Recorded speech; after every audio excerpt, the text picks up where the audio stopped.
Today, we are kicking off a little series about email marketing. So, today's podcast episode and the next two will be all about email marketing. And if you know anything about me, I think that email marketing is the number one way to be successful, regardless of the type of digital product you're selling. If you are a Teachers Pay Teachers author, if you are selling low ticket offers like mini courses and PDF guides, if you're selling courses or memberships, you need an email list.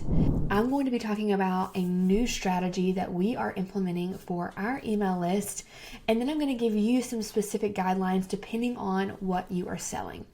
So if you guys don't know, I help kind of three categories of people. I help teachers who are selling resources on Teachers Pay Teachers.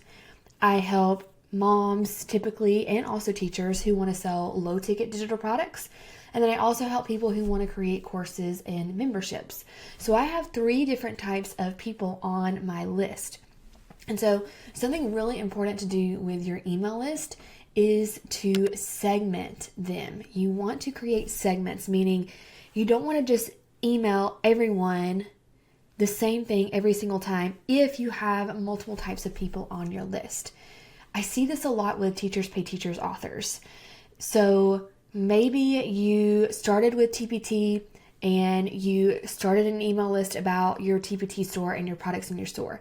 And then maybe you created another type of lead magnet about something related to teaching, but not directly related to what's in your store. So maybe your store is middle school math, and then you created a lead magnet about classroom management. And so you have people signing up for your email list for both types of things. But then you're emailing your whole list about your TPT store. And the people that signed up for classroom management are like, well, I don't teach middle school math. Why am I getting this email? And they get confused and they will typically unsubscribe. So if you are to a point where you have different people on your list, they've signed up for different reasons, you need to segment them and only send relevant content to those people. So I have 3 segments on my list.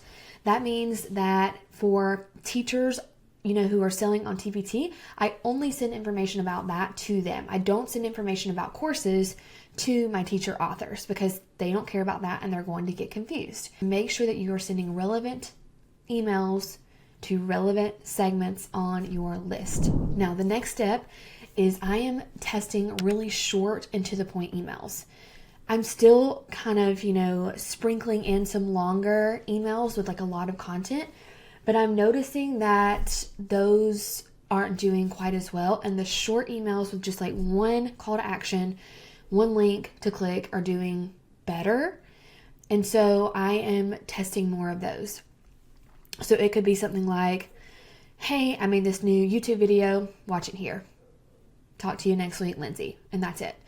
And I feel like that's fast when someone's opening their phone, in the morning to check their email and they're like, oh, I can quickly read this. I can click that link. They might not watch that YouTube video right away, but then they could save that for later. So I'm testing shorter emails, and I'm also using AI to help me write these emails. So once you write a few emails and you kind of find your voice, for example, my emails are, not super professional, I guess. They're not super serious. They are laid back. They are conversational. I try to talk to my email list like I'm talking to a friend. I try to make references to pop culture that millennials would like because I'm a millennial. I have millennials on my list. I know I have people outside of that, but I feel like I typically attract people that are similar to me. So like early 2000s references, I throw those in.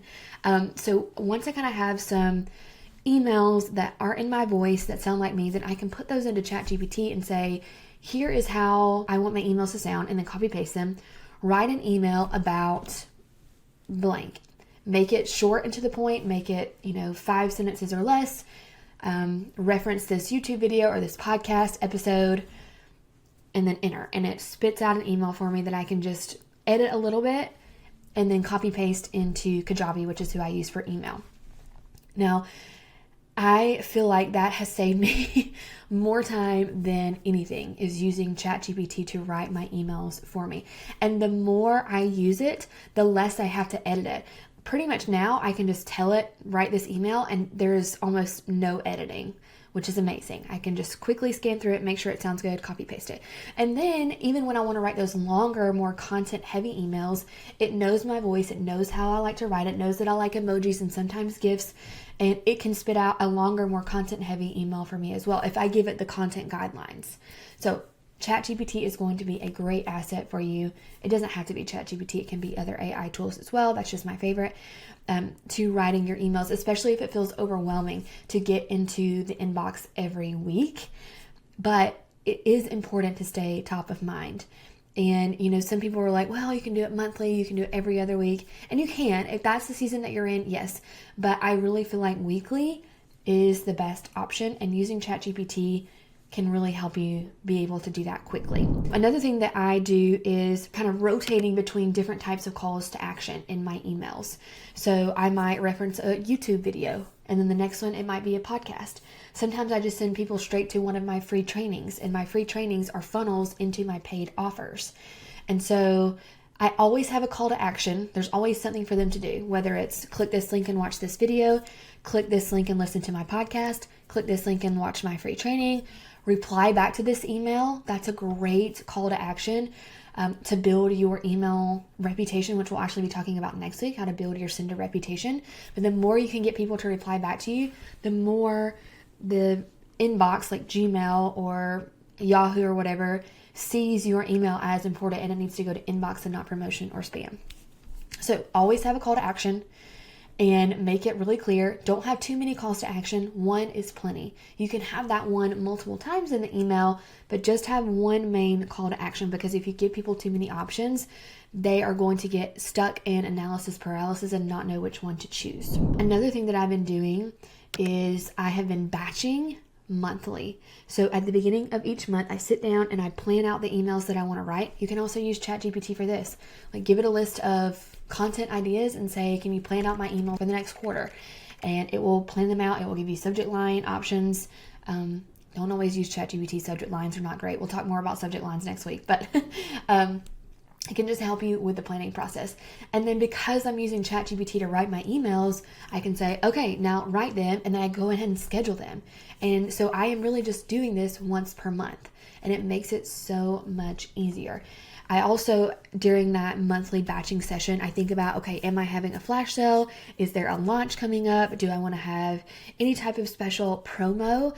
And I work that in as well. So for example, coming up, we have a flash sale for my program, Hey Online Course, which would only be relevant to the people who are interested in creating courses and memberships, that segment of my list. So when I'm planning out my month, I kind of keep that open for those flash sale emails. But then my digital product people, my low ticket offer people, and then my teacher author people, I'm sending them, that rotating either YouTube or podcast or straight to a training. Now, I know if you are a teacher author, you might not have these long form content pieces. We're going to talk about that at the end, so stay tuned. Don't think that this is not for you. It is. The last thing that I have been doing is using data to plan the next month. So I use a month at a time. So when I sit down to write my monthly emails, I look at last month's emails and I look at how my open rates were, how my click-through rates were. So open rates are dependent on subject line, typically. And then click-through rates are dependent on a lot of things, but, is the link near the beginning? Is it a link that someone wants to open? Are the YouTube links doing really well, but the podcast is not? So maybe I need to focus more on YouTube, or maybe vice versa. So I use the data to make decisions for my future emails. So really look at that. Do some testing. So sometimes I'll have buttons in my emails, and then sometimes I'll just have hyperlinked text, and look and see which one does better. And also, you can think about, there are multiple types of people on your list, so maybe just switch it up. Maybe sometimes buttons do better, and sometimes hyperlinked text does better for your calls to action. And so you need to do both. So think about multiple readers on your list. That's also with the long and short emails too. There are some people that like the short, there are some people that like the long. That's why you don't always want to do the same thing. Always be trying new things. So those are the main things that we're doing. Now let's talk about specific types of people that are listening to this and how this applies to you directly. I'm going to start with teacher authors. Teacher authors, it can be a little challenging if you don't have any type of content outside of your TPT store. So maybe all you have right now are the resources in your store. Maybe you don't even have an email list yet. So let's start with that.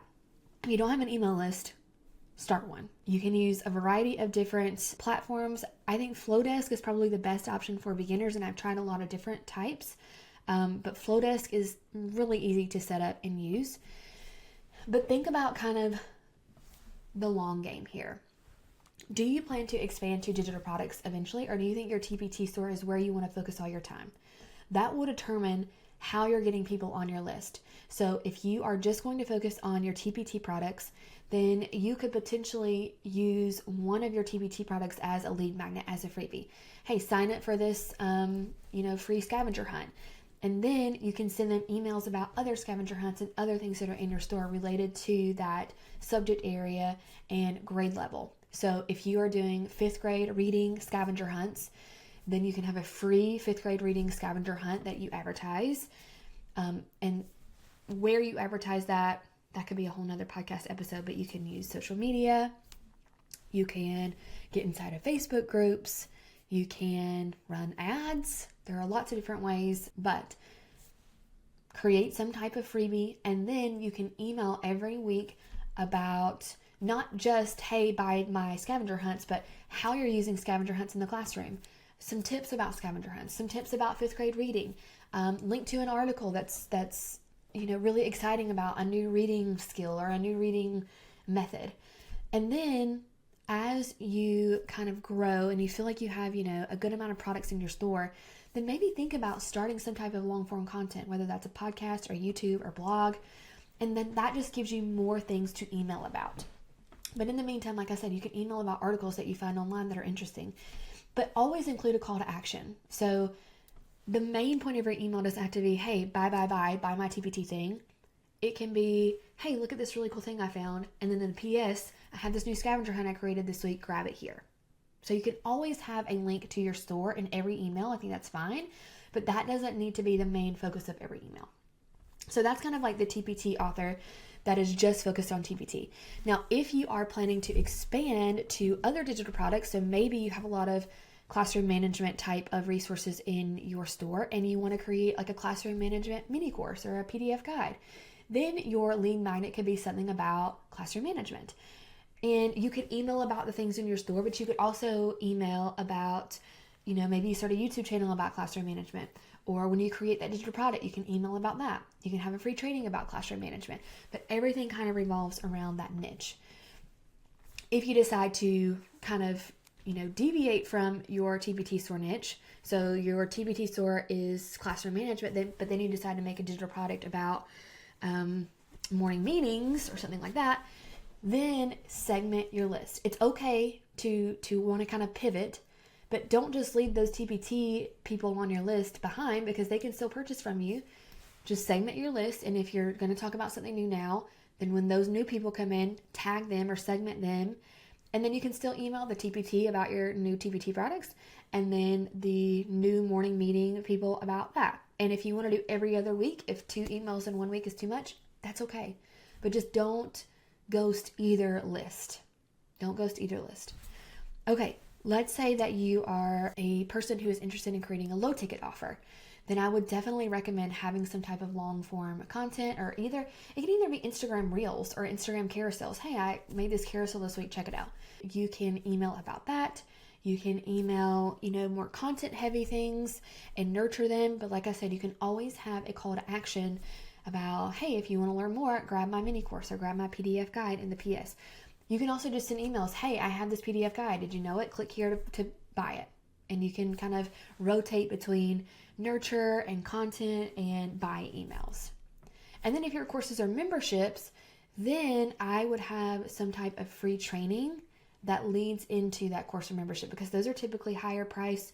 Memberships can be lower price, but it's a bigger commitment because people know they're just going to pay until they stop paying.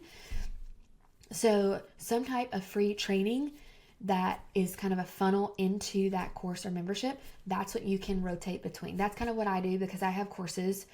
And so I rotate between YouTube, podcast, reply to me, and watch my free training. And then the free training encourages them to buy whatever course is relevant to them. Okay, so I hope this was helpful. I hope that you have gained some type of insight about your email list from my new email list strategy. And make sure you come back next week when we'll talk about email sender reputation, which is how you land in someone's inbox and not in their spam, which is very, very important. I'll see you guys next week. Bye.